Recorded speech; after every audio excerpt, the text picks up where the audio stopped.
Essa PEC eleitoral, promulgada hoje pelo Congresso Nacional com a presença do Bolsonaro, ela não vai mudar radicalmente as tendências atualmente apontadas pelas pesquisas em relação à posição dos candidatos. O Lula está ainda bem na frente do Bolsonaro e com chances de ganhar a eleição.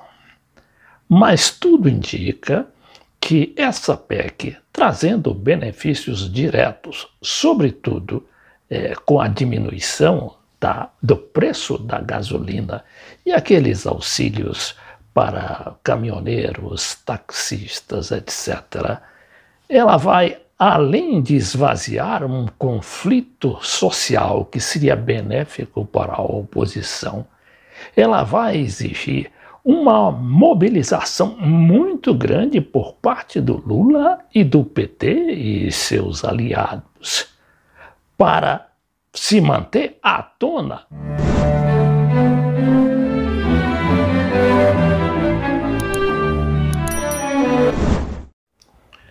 E quando eu falo em mobilização, eu não me refiro apenas àqueles acordos regionais e estaduais que o Lula está promovendo e realizando com muita capacidade política nos diversos estados da federação, principalmente em São Paulo, onde ele poderá ganhar com o seu candidato, o Fernando Haddad. Eu me refiro à mobilização popular propriamente dita. Precisa arregaçar as mangas para ir para as ruas. E o exemplo disso foi o candidato lá da Colômbia, o Gustavo Petro, que nos últimos dias de campanha quase esteve à beira do infarto, porque visitava pelo menos 3 cidades em um só dia, chegou a 7 dias e ele quase que foi parar no hospital. Mas é isso que impõe, não é? Uma campanha presidencial, principalmente quando você tem contra si todo o sistema midiático e o establishment econômico.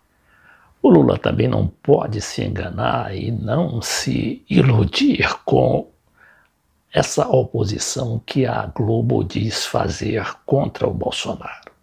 Porque há aí informações de que a Globo voltou a receber propaganda oficial do governo. Isso não é à toa, isso tem um preço. E o preço a gente vai ver como é que vai pagar a Globo. Ela vai ficar nessa campanha aberta contra o Bolsonaro? Dificilmente. Na verdade, ela foi contra essa PEC eleitoral porque ela mexia com o teto de gastos, que era ali uma coisa sagrada para o establishment, para os grandes empresários e principalmente para aqueles que só vivem para pagar a dívida externa, porque na realidade aquilo era reservar dinheiro seguro para pagamento da dívida externa.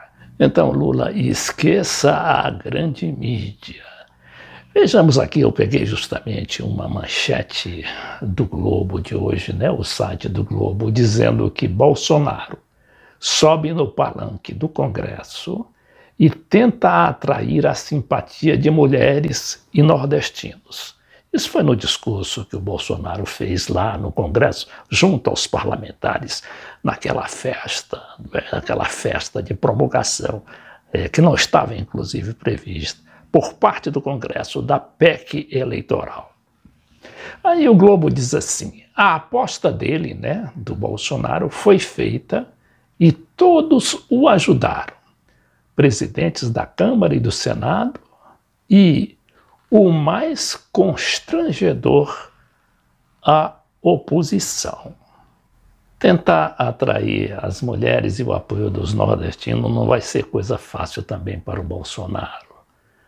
E nem ele também vai se esforçar muito, isso é a campanha política. Ele parece que teve um entendimento com sua equipe de comunicação e que concordou em fazer esses apelos à sensibilidade da mulher brasileira, né? Porque ele penetra muito mal no seio feminino aqui no Brasil. Bom, ele diz aqui a Miriam Leitão no Globo que a promulgação da PEC da gastança eleitoral foi usada pelo presidente para subir no palanque e fez isso na mesa do Congresso.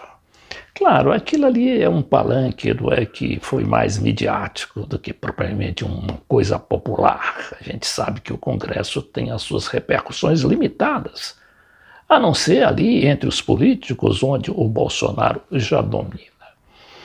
Com a ajuda da oposição, ele conseguiu mudar a Constituição para ter direito de gastar 41 bilhões em programas eleitoreiros, o que quebra um princípio legal fundamental, o de que o governante não usa a máquina para se beneficiar. Isso aqui é o Globo também fazendo, se ressentindo do fato de o presidente ter atacado e praticamente estourado aquela emenda que surgiu logo depois da queda da Dilma, através do então presidente Michel Temer, que foi o limite, o teto para o gasto, né, para os gastos do orçamento. Ficou ali tudo numa camisa de força e sempre dependendo daquilo. Isso vai facilitar a vida do Lula se o Lula for eleito presidente. Que, na verdade, se o Lula não tivesse esse precedente e tentasse furar o teto de gastos, ele teria ali contra ele todo o establishment com ameaças de corrida aos bancos, de corrida contra a moeda e muitos desses terrorismos que o mercado faz contra aqueles governos populares que tentam, né, manter algum tipo de correspondência com a sua base.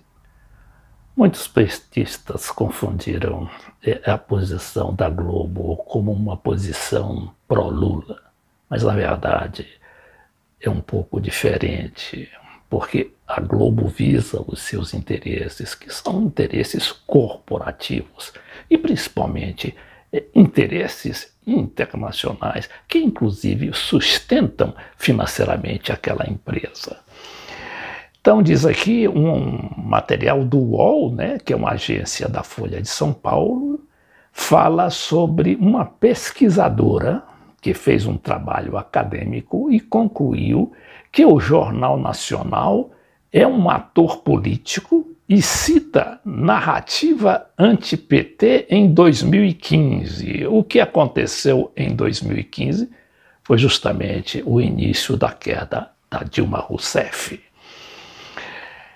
Em um estudo acadêmico recém-lançado, a jornalista e linguista Eliara Santana busca demonstrar que o Jornal Nacional, o principal noticiário da Globo, foi um suporte relevante na implementação e consolidação de alguns processos políticos recentes da história brasileira, como o impeachment da presidente Dilma Rousseff. Na visão da pesquisadora, a chamada mídia corporativa, que o principal telejornal da Globo integra, também exerceu um papel na situação que se seguiu ao afastamento de Dilma, inserindo o país num quadro de grande polarização social e também de desestruturação política e econômica, estendendo-se ao processo eleitoral de 2018 e posteriormente. Olha o que é que tem aqui nesse processo eleitoral de 2018. E ali a prisão do Lula e depois todas as facilidades possíveis para eleger o Bolsonaro presidente. No livro Jornal Nacional, um ator político em cena, da editora Merak, 192 páginas, Santana, que é a jornalista Eliara Santana, afirma que o desenrolar do processo de impeachment seria diferente se não fosse amparado e legitimado pela mídia corporativa. Ela defende a ideia de que os meios de comunicação construíram uma narrativa que levou as pessoas a associarem o PT a uma corrupção nunca antes vista e a responsabilizar o governo Dilma por uma crise econômica sem precedentes. Então a gente vê que a Globo não vai ser tão amiguinha do Lula nessa campanha, principalmente agora, né, com a promulgação, quer dizer, um fato já consumado e que não tem volta atrás. E por isso a Globo já não vai mais se preocupar com isso, mas sim defender os seus interesses, que não tem muito a ver com a mensagem e as propostas de um governo popular petista.